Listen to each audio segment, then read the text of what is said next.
Hello, my name is Steve D'Agostino, and my co-host Ann Fernald and I welcome you to the Twice Over podcast, because to teach is to learn twice over. In this episode, The Stories We Tell Ourselves, we are joined by Monique Vogelsang, founder of Humanizing History, who shares her thoughts about social identity, teaching, learning, and justice. Welcome back to the Twice Over podcast, and thank you so much for being here. I'm so thrilled that we have Monique Vogelsang here with us today. Monique Vogelsang is the founder of Humanizing History, which is a nonprofit. She's done incredible work around anti-racist teaching and curriculum development all over the country, and really cool curriculum that she passed in Washington, D.C., which I hope we'll get to talk about, in addition to lots of other work. Monique, thank you so much for being our guest Oh, today. thank you. Thank you for that. That was a great intro. Monique, can you tell us a little bit about Humanizing History? What is it and what is your work? Can we start actually from my childhood? Is that? Yeah, sure. That's where I like to Let's begin. go back to the very beginning. Humanizing History is a new project, but it comes from over my 40 years of life experience and identify as multiracial. My dad is a white American from the United States. My mother's an immigrant. She's from a country that's in Central America, that's on the coast of the Caribbean, where English is actually the dominant language. Do you know what country that is? Man, maybe I don't know. I know I don't know. I'm a lifelong New Yorker. I have no sense of geography. It's right next to Guatemala. I was going to say British Guiana. Yeah, it used to be called British Honduras. It's Belize. It's been Belize since 1981. That's when it became an independent country. Oh, 1981. Yeah, only 1981. And my mother moved to Los Angeles. That's okay. This is part of the work, telling stories, I think, and hearing about each other. So I grew up multiracial. My mom was one of 11 kids, and everybody in her family married people of different racial or ethnic backgrounds. So growing up, my first cousins, who I'm genetically related to, which is important for this story, would check off different US Census boxes. So I have first cousins that would be considered white, Black, Latino or Hispanic, South Asian. So growing up, I had this sense that anybody could be my family. Literally anybody on the street, a stranger. So I saw the familiar in strangers.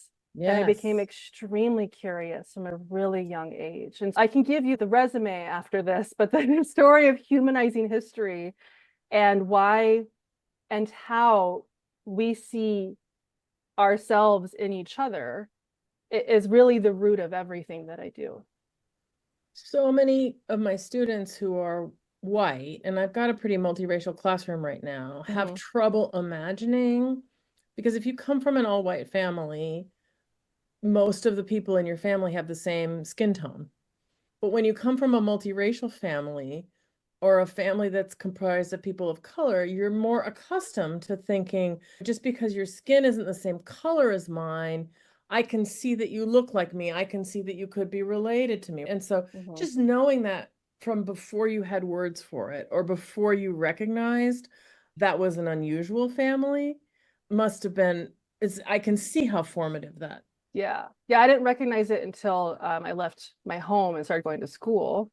And then when I went to school, in my family, no one ever asked, "What are you?" But in school, classmates, teachers, I got the "What are you?" question before I got people asked my name. So so it was definitely, I'm like, okay, this is really interesting to people. What is this? What is this all about? What about me is sticking out to other people? What is this story? And I wouldn't call it sociological lens, but I started to develop an interest in things that I would later call identity or social identity or race, ethnicity, culture. So when I went to college, I went to UC Santa Barbara. I couldn't afford to go to orientation over the summer. So I was one of the last people to register for my freshman year classes. And what was available was like an Econ 101 type class and a few others. When I was going down the list, I saw Black Studies. And my sister actually went to the same school as me. And I'm like, wow, you can study this in college? And so my first year of college, I took a Black Studies course. And that actually, I'm going to say literally changed my life. And so for the first time ever, I'm studying things that I didn't learn in my grades K to 12. I'm learning names, the hidden histories, the framing, and it's being done in a way that exposes the dehumanization so that we can also then actively rehumanize ourselves. And so that was the next big step on my journey. Should I keep going or yeah? Okay. And then I graduate and I'm a first generation college grad. I have student debt. I'm pretty concerned about all that. And I come across Teach for America. And Teach for America was a really great opportunity for me because it provided some teacher training, the ability to get a master's degree. And I moved from California to New York. I had been to New York once before that. I wasn't a kid that got to travel. Yeah. It was a huge change from Santa Barbara. And I grew up in the Coachella Valley in Southern California. I grew up seeing sand and tumbleweed. Literally, when I was a kid and there was less people living there in the 80s, I would see tumbleweed going down the street. Sunsets, purple just mountains. Like a caricature of the West, right? Yes, yes, the stereotype. So moving to New York was a really big change that I embraced. And then I entered New York City public schools and I was a teacher in a middle school. And then I was a teacher at an elementary school in Harlem. And then along the way, I worked at various nonprofits. I worked at an independent school in the Upper East Side. And I started developing curricula. And from there, I started working with schools. And at this point, I've worked with over 100 schools and thousands of teachers across the country. Really, I would say focusing on how do we tell humanizing stories. And so this is a long answer to where did humanizing history begin? It's a great answer. It's so interesting. Yeah, it begins there. And so now this is what I'm working on now. So you think about little Monique in her class who's being asked these dehumanizing questions. What are you? Oh, it's a what? Yeah. Yeah. And now you're writing these curricula that humanize these stories. Yeah. So one of the questions that I'm really curious about is how do you balance history as a discipline with child development, right? One of the things that I think gets people really agitated is people who are skeptical of anti-racist pedagogy, which is not me by any stretch, right? But when you see on the news, people are like, I don't want my children to feel bad about themselves, right? But there are real developmental challenges to teaching stories about people like Martin Luther King, who was assassinated, right? Yeah. And maybe we don't want to talk about assassination in kindergarten, but how do you figure out like the child development story as it maps onto the history that we need to convey so that we are titrating out the harm? Yeah. I think there's a lot of stories that circulate on what anti-racist education is or can be or what its potential can be. And so I don't think everybody approaches it the same way. I have a particular way that's grounded in what I think is sound pedagogy that I do. And I'm really clear that what I'm recommending are recommendations. It's not the only way. So I'm extremely open to being a lifelong learner. So I just want to say that. In general, the way that history enters the classroom is it's really social studies when kids are younger. So nursery, pre-K, kindergarten, first, second grade. That's a lot of who am I? Who are we? Who's a part of my family? Who's a part of my neighborhood, the larger community? We, as a whole, don't really get into history as I'm saying, like as a whole practice, right? Not every teacher is the same, not every classroom is the same, but you typically don't start to see history until about third grade. I would say second grade, the youngest. And then when you start to teach them history, I do have some frameworks that I prefer. And one with really young kids is not to go into graphic levels of violence. So I think their introduction should be something where we're learning people's names. We're learning things that they did. We're learning that they overcame obstacles and unfairness. And I think that's where you start this conversation of what's fair and what's unfair. You can start tethering that to some laws were passed that were unfair.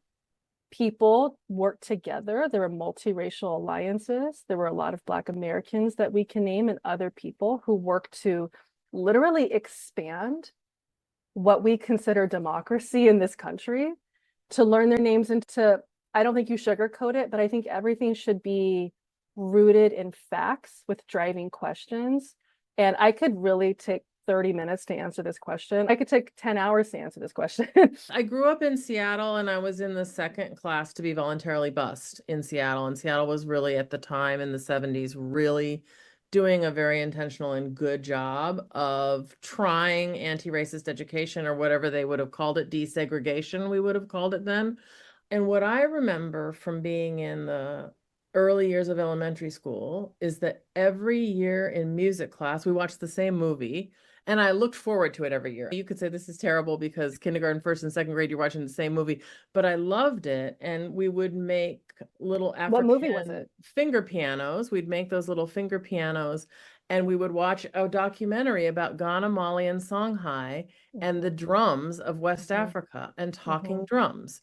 And that was a huge part of the music curriculum every year. So it wasn't the big anthropological lesson, but it was a narrow disciplinary one about music. It was like, music comes from Africa, and this is what's important about music. And I love that lesson. And then I talked to people, and I realized that was an incredibly unusual unit to have in a first grade curriculum in 1970s. Yes.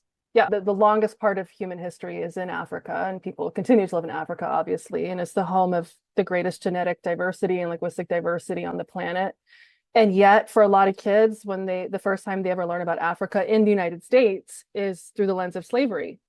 I think that's what I'm looking for, is to create a pretty big paradigm shift on, when do kids learn about Africa? When do they learn about race? Is it done in a way that's affirming to them? Is it done in a way, as they get older, that is rooted in truth, aligned with the mission of the schools or school districts or wherever they're going to school, and done so in a way that actually encourages us to recognize similarities and celebrate differences?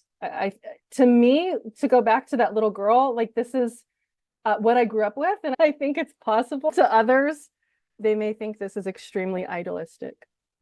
Anne used to do sessions on decolonizing the syllabus. You're talking about anti-racist pedagogy. I'm thinking a lot about epistemological questions, like, how do you know when you know? If you want to know, what do you do? Do you Google it? Do you pray? Do you consult the spirits of your ancestors? Do you ask your grandmother? Do you Google it? Do you ask artificial intelligence? And so there are knowledges, and we would do different things based on the kind of thing we want to know. And school looks at one sort of narrow and specific domain of knowing and ways to provide evidence for knowing, assessment and evaluation, say. And I'm wondering if in your work, how you've thought about demonstrations of knowledge and these different ways that certain kinds of knowledges are privileged or legitimated over others. Does that make sense? Oh, 100%. What enters the canon of American history, US history? What enters the canon of particular literatures, right? What enters the canon of what makes it to the US history textbook is something that I'm actually quite fixated on. And the publishing companies, and how the state of Texas will get different books in the state of California, for instance, right? I think teaching is knowing. My expertise is very much with younger kids. That's my home. That's where I enjoy spending a lot of time. And I think it's not just knowing for that age, but elementary, but I think it's also feeling. And I think it's doing. And in this work, there's a lot of consideration on how does this information or knowledge land? And if it's landing in a way that's extremely negative, are there other sets of knowledge that we can bring in?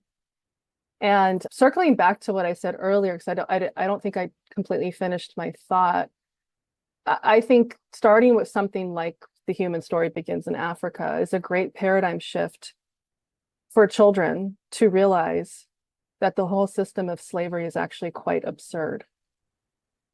Otherwise, we continue to dehumanize people of color or Black Americans if we don't question that whole system to begin with, right? So by humanizing our story, and The Human Story Begins in Africa, then we create that thread for kids to, when they see things that are rooted in bias or racism or unfairness, they start to question that as absurd. So I think that's a combination of knowing and feeling and doing and really cultivating your own critical thinking skills, which are so important now and for the future. That's great. So I'm really interested in what you said about loving working with little children. I love working with little children as well, but I spend my life working with traditional college-age children, women, adults, traditional college-age students. Yeah. And I'm wondering, I see so many parallels in our society when people talk about teaching. There is an assumption that there's a gigantic difference between teaching college and teaching kindergarten and first grade and leading a workshop of other adults. And one of the things that Steve and I have talked about all the time is, you know what? Everybody likes to color. Everybody likes you to know their name. Yeah. So I'm wondering what your reflections are on the similarities and differences between teaching teachers, which is, I imagine, is a lot of what you do. Yeah. Talking to members of the community, and then talking to people who are 7. Yeah.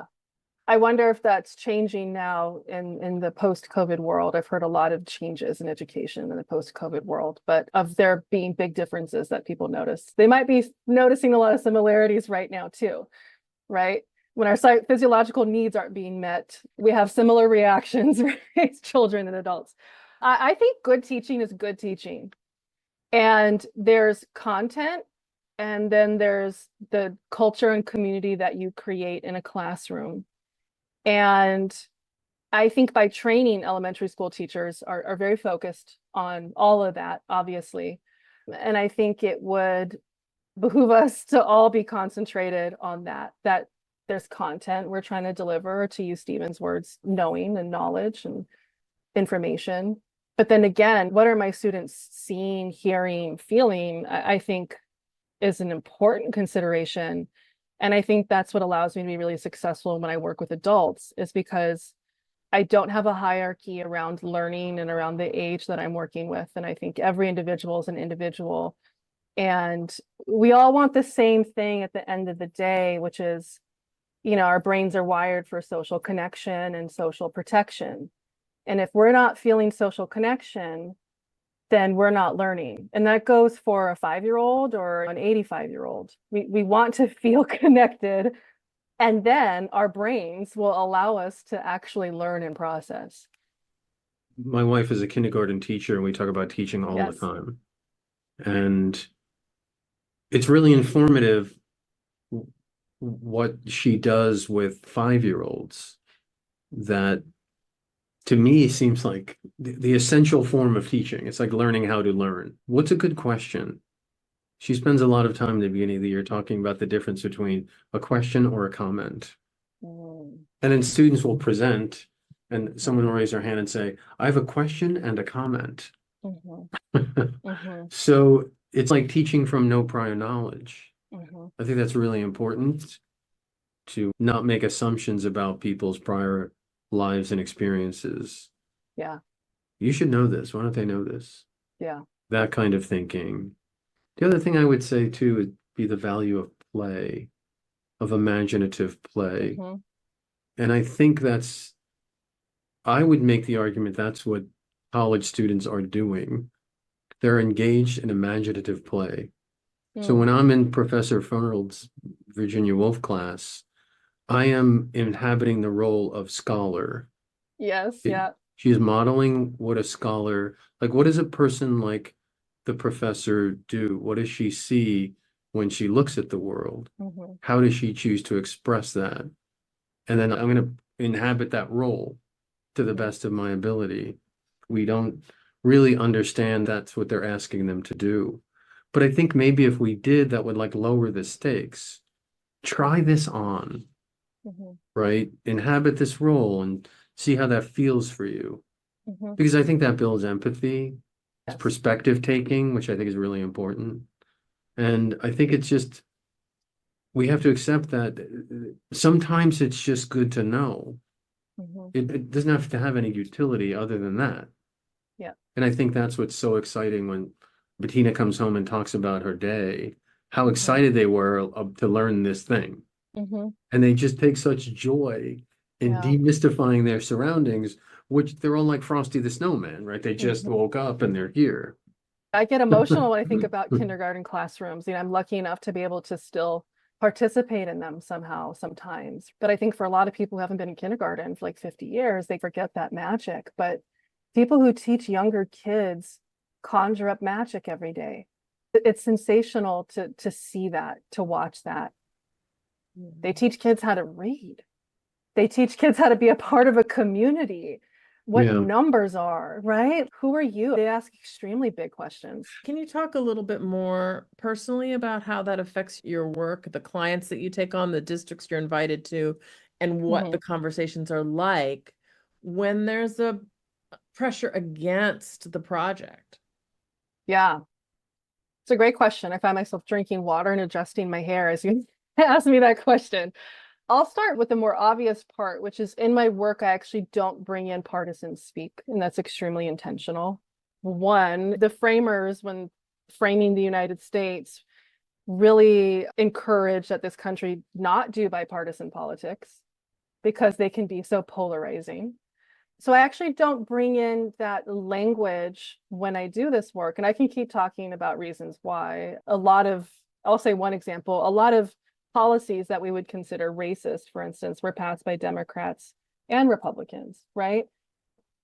And it's the fastest way, I think, to get people crossing their arms and wanting to leave the room. And when I enter a space, I'm very well aware that this is a diverse space, whichever group I'm in, right? No group is a monolith. If I'm working at a school in New York City, Connecticut, Texas, Florida, California, this is not a monolith. Not everybody is agreeing on 100% of everything. And I show up and I work with individuals as individuals. And I'm pretty confident that I can find common ground. I'm pretty confident that you and I will have something that we agree on, something. And if I'm in the room with a bunch of educators, I can start listing a few of those things that I think we have in common. I use a lot of bad humor. I'm not that funny. I do a lot of silly jokes to open. I usually, if I'm meeting a community for the first time, like I did with you all today, I share pictures of my family. I find that it humanizes myself very quickly to people.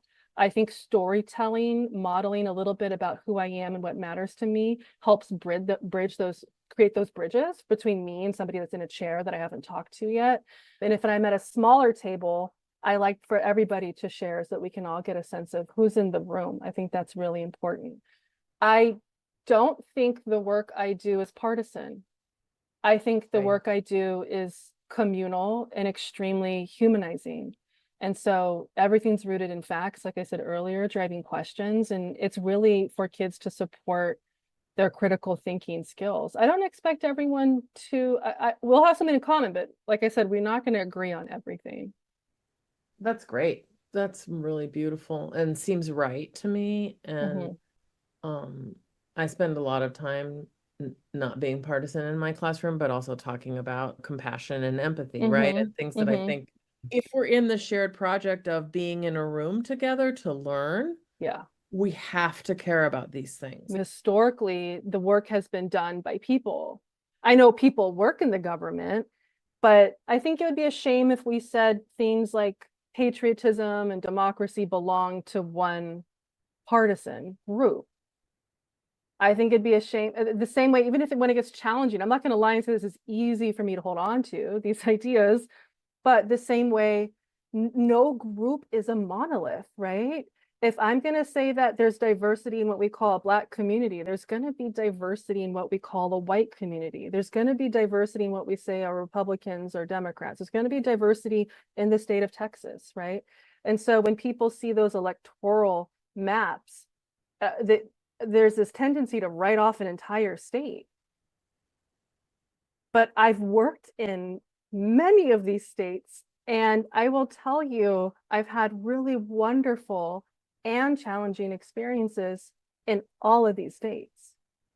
And so I have to really hold myself to that belief system that everyone's an individual, It's like you just said, the stories we tell ourselves and about other people, and that we can find something we have in common, especially if I'm working with educators. For me, that's very easy to find something that I have in common with an educator. Yeah, that makes a lot of sense. Yeah. Can you talk to us a little bit about the impact you see when you've worked with a district or a school on changing their curriculum? What difference does it make? I was literally just working with a teacher yesterday who has done a lot of work on her curriculum. She's a world language teacher, so she teaches Spanish. And I won't name her, though I want to. I don't name names of teachers or schools and things like that. This is a practice I have. But anyway, she's an incredible teacher. And she started to bring in, she already had a curriculum. So to acclimate, not really deleting things. We're just enhancing things, or we're expanding things, or shifting our focus a little bit. And so she really wanted the students to learn more about Mesoamerican history. And she mapped out different lessons that she was going to do around the innovation around corn, around potatoes, around chocolate. And her chocolate unit was sensational. And the kids did so much research, and they learned so much Spanish in the process.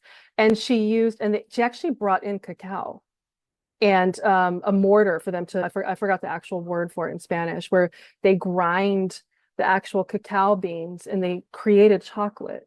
So they went through, it took her weeks and weeks to plan this. So there's a lot of work that's involved in this. But the photos that I saw, and when she invited parents and families to come in, that celebration, and she said a few words that really stuck with me, and she said them again and again. It was connection and transformation.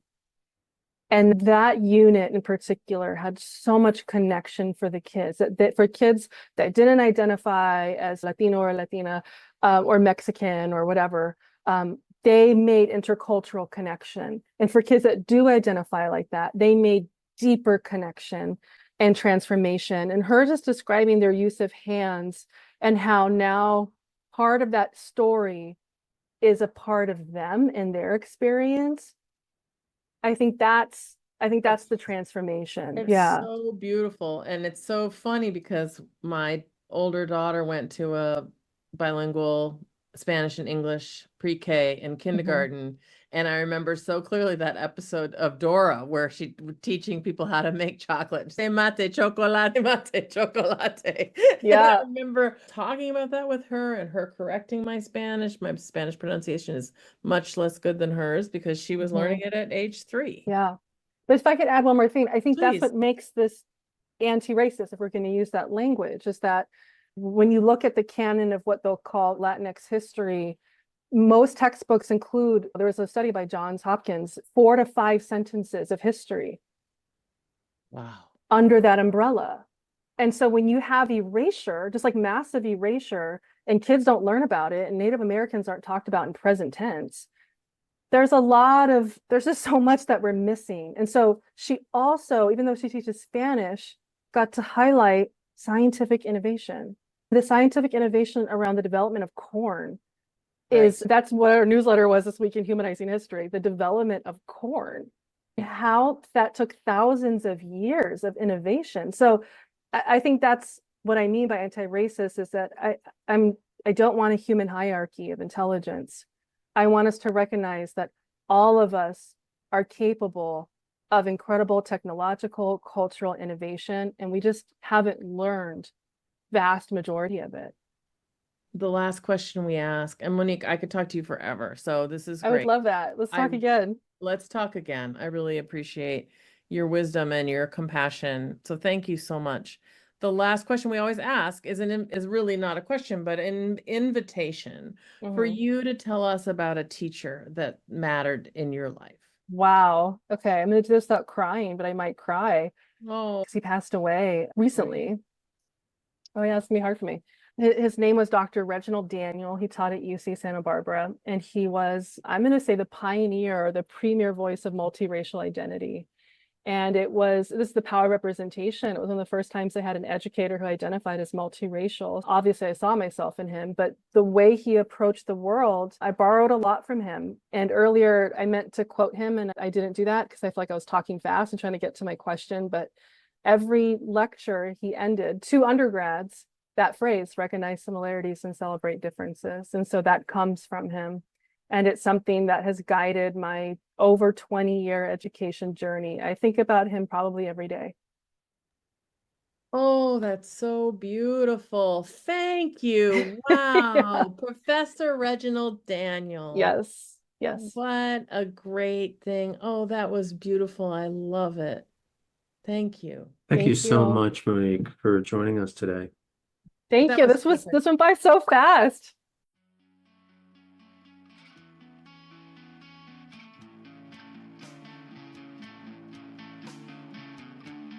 Twice Over Podcast is available on Apple Podcasts, SoundCloud, and Spotify. New episodes update intermittently. We aim for once a week, but sometimes we just can't get it done. You can also find us on our blog, twiceoverpodcast.com. Thanks so much for listening.